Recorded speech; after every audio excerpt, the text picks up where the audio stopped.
मजबूत नेता के रूप में उभर रही कल्पना सोरेन, वोट बैंक में बदल पाएगी रैली में शामिल भीड़। रांची में रविवार को आयोजित उलगुलान न्याय महारैली की पूरी जिम्मेदारी कल्पना सोरेन ने अपने कंधे पर ले रखी थी। उन्होंने खुद फोन कर गठबंधन के नेताओं को निमंत्रण दिया। इस रैली में 5 लाख लोगों के शामिल होने का दावा था। मैदान में भीड़ तो थी, लेकिन संख्या 5 लाख तक नहीं पहुंची। इस रैली का महत्व इसलिए भी अधिक रहा क्योंकि राज्य में चौथे चरण में मतदान होना है। 13 मई 2024 को राज्य के 4 सीट सिंहभूम, खूंटी, लोहरदगा और पलामू में मतदान होना है। इस रैली के माध्यम से मतदाताओं को इंडिया गठबंधन की तरफ खींचने की कोशिश रही।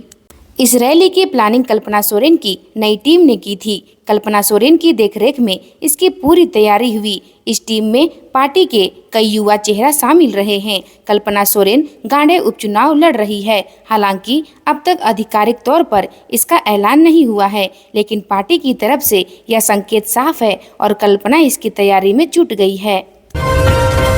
बोली भाजपा, उलगुलान रैली परिवार तंत्र मजबूत करने का जरिया। प्रतुल शाहदेव बोले, रैली के सेंटर में कल्पना सोरेन, मुख्यमंत्री चंपई सोरेन हुए किनारे। भारतीय जनता पार्टी ने जेएमएम की उलगुलान रैली को पारिवारिक बताते हुए कहा कि यह सिर्फ परिवार को मजबूत करने का जरिया था। भाजपा प्रदेश कार्यालय में प्रतुल शाहदेव ने न्याय उलगुलान रैली को परिवार तंत्र को मजबूत करने का जरिया बताया। प्रदेश प्रवक्ता प्रतुल ने कहा कि पूरे रैली के दौरान कल्पना सोरेन जी को केंद्र में रखकर अगला नेता के रूप में प्रोजेक्ट करने की कोशिश की गई। जेएमएम नेता के परिजनों से मिली सीता सोरेन, झारखंड आंदोलन में नेता श्यामलाल की भूमिका को किया याद और कहा पारिवारिक संबंध है। भाजपा की दुमका सीट से उम्मीदवार सीता सोरेन आज जेएमएम के दिवंगत नेता के घर पहुंची, परिवार वालों के साथ समय बिताया और बताया कि कैसे झारखंड आंदोलन में उनकी अहम भूमिका रही। दुर्गा और बाबा शिबू सोरेन के साथ थे। चाचा श्यामलाल ने लड़ाई लड़ी थी। पुराने दिनों को याद करते हुए उन्होंने कहा, श्यामलाल चाचा दुर्गा सोरेन और बाबा शिबू सोरेन के साथ अलग अलग राज्य आंदोलन में सक्रिय रहे और उनसे हमारा पारिवारिक नाता रहा है। इस दौरान केलाही गांव तथा शहर के चौक पर भाजपा कार्यकर्ताओं ने सीता सोरेन का परंपरागत तरीके से स्वागत किया गया। अज्ञात व्यक्ति का शव बरामद, इलाके में मिले 3 अज्ञात शव, हत्या की आशंका, क्षेत्र में फैली सनसनी। बोकारो पुलिस ने सेक्टर 4 थाना क्षेत्र के सेक्टर 5 स्थित पेट्रोल पंप के पीछे से छत बिछत स्थिति में एक अज्ञात व्यक्ति का शव बरामद किया है। मौके पर पहुंची पुलिस ने शव को अपने कब्जे में लेकर पोस्टमार्टम के लिए भेज दिया। इस बाबत जानकारी देते हुए सेक्टर 4 थाना के थाना प्रभारी आर्यन राणा ने बताया कि शव को देखने से प्रतीत होता है कि इसकी हत्या कुछ दिन पूर्व की गई होगी एवं शव को यहां छिपा दिया गया होगा। उन्होंने कहा कि पेट्रोल पंप के समीप गैरेज के पीछे जंगल में शव फेंके जाने की सूचना मिली थी, जिसका सत्यापन करने पर जंगल में शव मिला। पुलिस अब मामले की तहकीकात में जुट गई है। पुलिस और एफएसटी टीम ने गोदाम में मारा छापा, 150 बोतल अंग्रेजी शराब बरामद। कोयरीडीह के एक घर में कार्रवाई। गिरिडीह के सरिया पुलिस और एफएसटी टीम ने एक गोदाम में छापेमारी कर भारी मात्रा में अंग्रेजी शराब को बरामद किया है। यह कार्रवाई एफएसटी टीम को मिली गुप्त सूचना के आधार पर पुलिस ने की। बताया जाता है कि लोकसभा चुनाव के मद्देनजर अनुमंडल पुलिस अधिकारी बगोदर सरिया धनंजय प्रसाद राम के निर्देश पर जिला के प्रतिनियुक्ति एफएसटी टीम के प्रभारी अनिल कुमार ने यह छापेमारी की।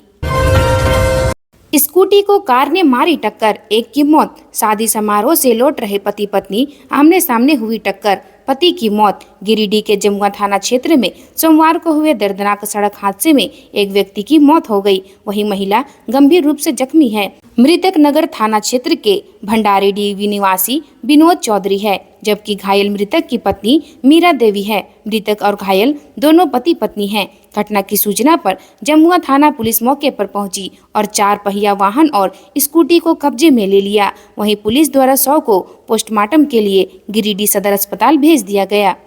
मृतक के भाई गुड्डू चौधरी ने बताया कि उसके भैया भाभी स्कूटी से शादी समारोह में शामिल होकर वापस घर लौट रहे थे। इसी दौरान जमुआ सुबह करीब 6:30 बजे एक 4 पहिया वाहन ने स्कूटी में जोरदार टक्कर मार दी। घटना में भैया की मौत हो गई, जबकि घायल भाभी का इलाज कोट रोड स्थित नवजीवन नर्सिंग होम में चल रहा है। घटना के बाद परिजनों का रो रो कर बुरा हाल है। बोकारो में हरियाली तो बढ़ी, लेकिन भूमिगत जल की स्थिति गंभीर, नदियां प्रदूषित। बोकारो सीपीसी बोकारो जिले का नाम नदी पर आधारित है। प्राकृतिक रूप से जिला समृद्ध है। 22 अप्रैल को विश्व पृथ्वी दिवस है। इस वर्ष की थीम प्लेटिनम बनाम प्लास्टिक रखी गई है। बोकारो में पृथ्वी को सबल बनाने वाली प्राकृतिक इकाई पर प्रदूषण का ग्रहण छाया हुआ है। एक और जंगल में इजाफा तो जरूर हुआ है, लेकिन भूमिगत जल के मामले में स्थिति गंभीर हुई है। अप्रैल माह में ही जिस तरह की गर्मी ने परेशान किया है, इससे विश्व पृथ्वी दिवस की प्रासंगिकता और बढ़ गई है। उलगुलान महारैली से नाकामी छुपा रही राज्य सरकार। सीता भाजपा प्रत्याशी सीता सोरेन ने रांची में इंडिया गठबंधन की उलगुलान महारैली को लेकर गठबंधन के नेताओं पर निशाना साधा है।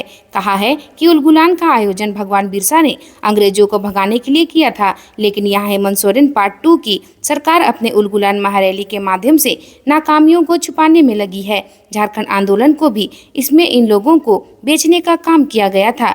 जेएमएम बेच रहा है, कांग्रेस खरीद रही है। अगर बीजेपी की सरकार केंद्र में नहीं रहती तो आज झारखंड अलग राज्य बनता भी नहीं।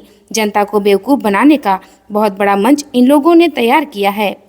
पोस्टर से सजा हुआ मंच कालाधान का है। यहाँ के पूर्व मुख्यमंत्री को अपने भ्रष्ट आचरण की वजह से जेल में है, इसलिए ऐसे भ्रष्टाचारी एकजुट हो रहे हैं। ऐसे ही सभा दिल्ली में भी की गई थी, जहाँ के मुख्यमंत्री को भी जेल जाना पड़ा है। जनता देख रही है कि मोदी जी के राज्य में तेजी से विकास हुआ है। मोदी की ही सरकार बनेगी। जमशेदपुर कोर्ट के पूर्व जज आरपी रवि पर फायरिंग के केस में 16 साल बाद गैंगस्टर अखिलेश सिंह बरी। आनंद मणि त्रिपाठी की कोर्ट ने जमशेदपुर कोर्ट के पूर्व जज आरपी रवि पर फायरिंग के केस में दुमका जेल में बंद गैंगस्टर अखिलेश सिंह को साक्ष्य के अभाव में बरी करने का फैसला सुनाया। इस केस में अनुसंधान पदाधिकारी समेत 22 लोगों की गवाही हुई थी, लेकिन केस में अखिलेश सिंह के खिलाफ आईपीसी की धारा 307, 120B आर्म्स की धारा साबित नहीं हो सकी। इस केस में आरोपी रहे बंटी जायसवाल, रितेश राय के खिलाफ अलग से सुनवाई चल रही है। उक्त केस में अनुसंधान पदाधिकारी समेत सभी 22 लोगों की गवाही पूरी हो चुकी है। गौरतलब है कि 19 मार्च 2008 को सकाची उत्पाद कार्यालय के समीप जमशेदपुर कोर्ट के पूर्व जज आरपी रवि पर गैंगस्टर अखिलेश सिंह के गुर्गों ने फायरिंग की थी। पुलिस ने 22 मवेशी लदे 4 वाहनों को किया जब्त। बंगाल ले जाने की फिराक में थे आरोपी। बगोदर थाना क्षेत्र के अटका जीटी रोड के समीप तस्करी के लिए ले जाए जा रहे 22 मवेशी लदी 4 पिकअप वैन को पुलिस ने जब्त किया है। इस घटनाक्रम की जानकारी देते हुए बगोदर थाना प्रभारी सुख सागर सिंह चौधरी ने बताया कि गिरिडीह के एसपी दीपक कुमार शर्मा के निर्देश पर यह कार्रवाई की गई। थाना प्रभारी ने बताया कि उन्हें गुप्त सूचना प्राप्त हुई कि बिहार से जीटी रोड अटका से होते हुए बंगाल की ओर पिकअप में लोड कर दुधारू पशुओं को ले जाया जा रहा है। इस सूचना के आधार पर बगोदर पुलिस के द्वारा टीम गठित कर बगोदर जीटी रोड में अटका के समीप वाहन चेकिंग अभियान चलाया गया। इस दौरान बिहार के रास्ते से 4 पिकअप बगोदर की ओर आ रहा था। इस पिकअप वैन को रोकने का इशारा किया गया। पुलिस को देखते ही पिकअप वैन का चालक गाड़ी भगाने लगा। इस दौरान बगोदर पुलिस ने पीछा करते हुए जीटी अटका पेट्रोल पंप के पास पिकअप वैन को पकड़ा गया और पिकअप वैन की जांच किया गया।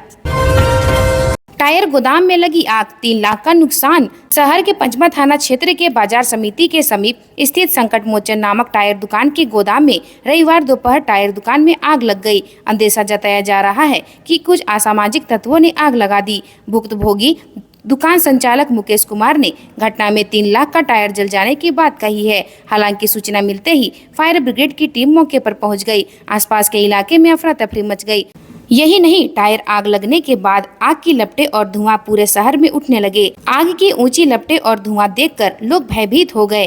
टायर का यह गोदाम बाजार समिति के समीप स्थित एक खाली पड़े मैदान में बनाया गया था। यहाँ काफी संख्या में टायर जमा कर रखा गया था। बताया गया कि एक टायर में आग लगने के बाद धीरे धीरे इसका दायरा बढ़ने लगा और अन्य टायरों में आग लग जाने से पूरी तरफ से फैल गई। आग लगने के बाद आसपास के लोग घरों से बाहर निकल गए। बस आज के लिए इतना ही। मिलते हैं अन्य खबरों के साथ। तब तक आप हमारे चैनल को लाइक, शेयर एंड सब्सक्राइब जरूर करें। धन्यवाद।